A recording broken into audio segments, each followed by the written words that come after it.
So I want to talk about inflation for a second. Is there anyone, and you talk to a lot of people who are very smart, whether they allow themselves to be called doctors or not. Is there anyone who thinks that significantly increasing tariffs, even though it might not be up to 60%, but in some significant way that Trump is threatening to do, that would not be inflationary to a significant degree? Oh, everyone thinks it's inflationary, but a lot of people, a lot of economists still think it's a good idea. I mean, there are plenty of economists on the Trump side that are like, yeah, we should put these tariffs in place because other countries have hollowed out American manufacturing. It's good for America long term. It's good for America. In the same way or in a different way that people, this is close to me, and I talked about this last week, the debate about the H-1B visas. America first, and you have all these people saying, and I said on the podcast last week, there are flaws, there's abuse, there's reform that might be necessary, but you have a lot of people thinking that they should be put into jobs for which they don't have training. Maybe we should have training, we should think about those things. How do you compare the tariff issue and the skilled labor immigration issue? Are they similar or they're totally different? I think they're very similar in the eyes and minds of a lot of average Americans, because in both cases, you can make very strong arguments. We want lower tariffs because that will mean higher growth in the United States. And we want H-1Bs because that'll mean better productivity in the United States.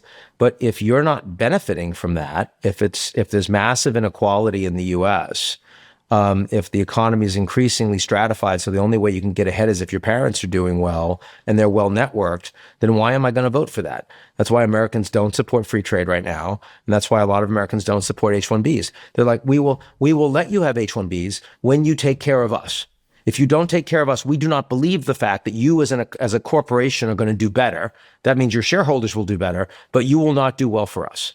So why should we allow you to have that? And this is a very interesting debate right now that's happening inside MAGA land, right? What I call Is it a debate or is it like a blood fight? I mean, I haven't seen anyone actually get killed on the back of it, but I mean, well, I guess no. I guess the CEO of United Healthcare has gotten killed, so maybe it's blood. But that guy wasn't a MAGA guy.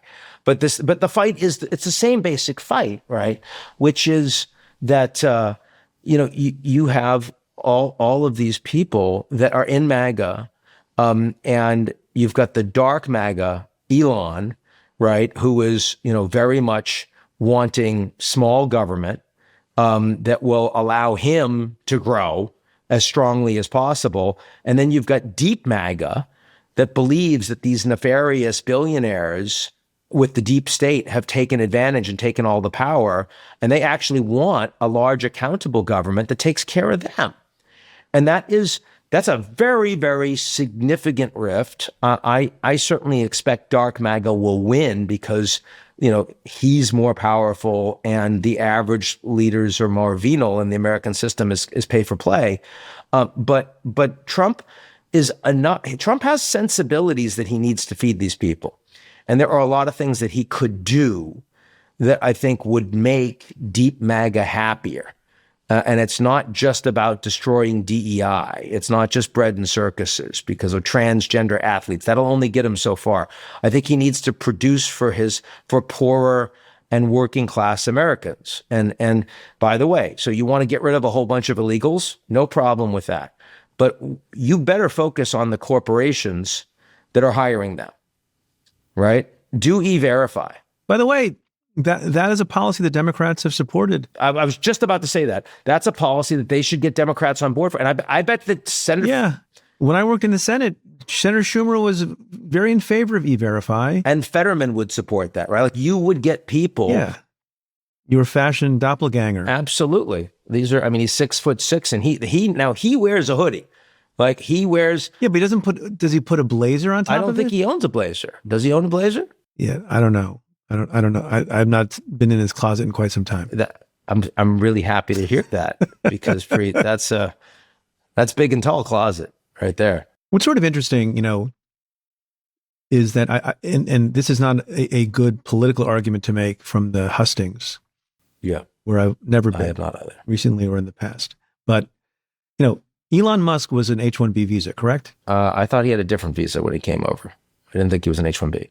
Let's assume for the sake of my next point, he clearly came legally as an immigrant through some program. I thought when he was a student, so I thought it was younger, but yeah. Okay. Yeah. Okay. Maybe that's right. Let's take someone like Elon, who it could have been Elon, or it could have been or they could have hired for the job, Jack Jones from, pick a state. Indiana.